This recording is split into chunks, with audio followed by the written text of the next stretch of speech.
So you're looking for some self-confidence. Don't worry, I have the perfect place for you to find some. March Madness, the nation's largest college basketball tournament. 64 teams battling out to be crowned the best, and where millions of people try to guess the perfect outcome of this tournament for the chance at $1 million. But it's never been done before. Each year, this one thing gets in the way of everyone's hopes and dreams. The underdog. Schools just show up in minivans and with the budget of a small middle school and somehow take down the best teams in the bracket. It makes no sense. I mean, the players are smaller, they're slower. Honestly, they're just not as good at basketball as them. The whole world expects them to fail, but they never do. And I think the only answer is complete self-confidence. And sometimes I like to put myself in their shoes. I mean, what does it feel like walking into an arena where 50,000 people are cheering against you and the whole world's betting on you either failing or getting embarrassed? So, where does that confidence come from? I think the first place it comes from is consistent hard work. These teams don't get here by accident. These are real athletes and people that have been dreaming of this moment and working towards it since the day they were born. But that's the part the world doesn't see. And if you have something you want to do, just know when the situation comes up, the hard work and preparation always comes to light.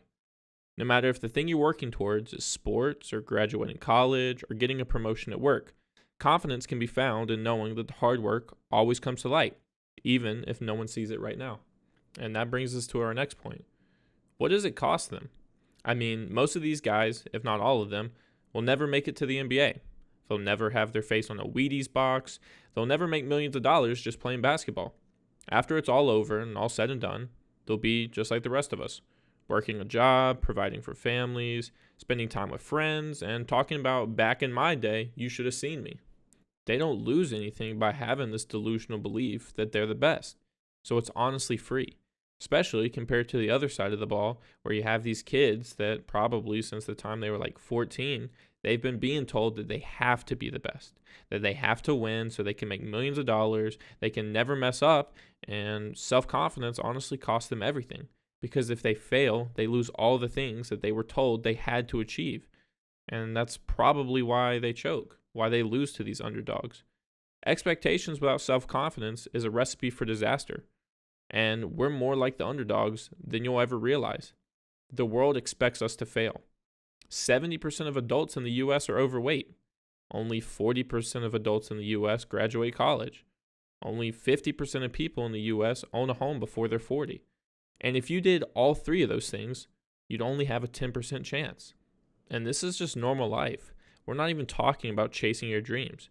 If your dream is to become an actor or a doctor, an athlete, content creator, a musician, whatever, the world would literally say it's impossible. I'm not saying all this to discourage you. I'm saying this because if your confidence comes from the world telling you that you can do it, then that's not confidence at all. That's approval. And the underdogs show us one thing. The world is absolutely clueless when it comes to who's going to succeed and who's going to fail. And I think the most important thing, you have to surround yourself with the right people. These guys just aren't strong because they believe that they're the best. They're strong together as a team. Because when they feel that they're weak, they tell themselves to be strong for the guy next to them. And when that guy feels weak, he says he's going to be strong for the guy next to him. All the way until you get back to the coach. And you need that too. Because we all have moments of weakness, no matter what you're working on. So if you want confidence, make sure you have a good support system. I don't care if that's one friend, or a study group, or joining the Discord that we have down in the description. We all need people, especially in the moments where we feel weak. And if you have someone else to be strong for, or to pick you back up, that's honestly what will save you from spiraling. But if basketball is not your thing, I totally understand. Self-confidence is probably the most common attribute in successful people, so you don't really have to look far for inspiration. Another place I go when I need some myself is this documentary on Netflix called Genius. It highlights the early life of Kanye and him chasing his dreams of going from a broke kid in Chicago to one of the biggest artists of our generation. And all of this takes place in the early 2000s, which is crazy because there was no social media and there was barely the internet. If you wanted to chase your dream, it looked something like this: selling everything and moving to New York or California, sleeping on couches and hoping you get your big break. But for us, we have it so easy. Honestly, I just come up with an idea and then find a way to get people's attention on TikTok. But anyways, that's besides the point. Just the idea alone of having to walk around and pass out CDs or just walk into a record label and perform your songs a cappella, those people weren't even paying attention, or they just called it whack. That alone is enough to make me not even want to try. But this didn't affect Kanye, like at all. He did it for years before it paid off. You've probably heard the statement, fake it till you make it, but that's not what I think Kanye did. I think Kanye was just being himself. I don't think you're born with confidence or you're not born with confidence. I think as we get older, our experiences and our atmospheres, they change us. They cause us to believe less in ourselves or to question our ideas more. It's like this story I saw the other day of a young elephant. He was strapped to a post so he didn't wander off and get hurt. The elephant tried breaking free but wasn't strong enough. Then one day he got older and you'd think, finally, he's going to snap it like a toothpick and go on his way. But that's not what happened. He was so used to the limitation of the post and him not being strong enough that it held him back long after he outgrew it.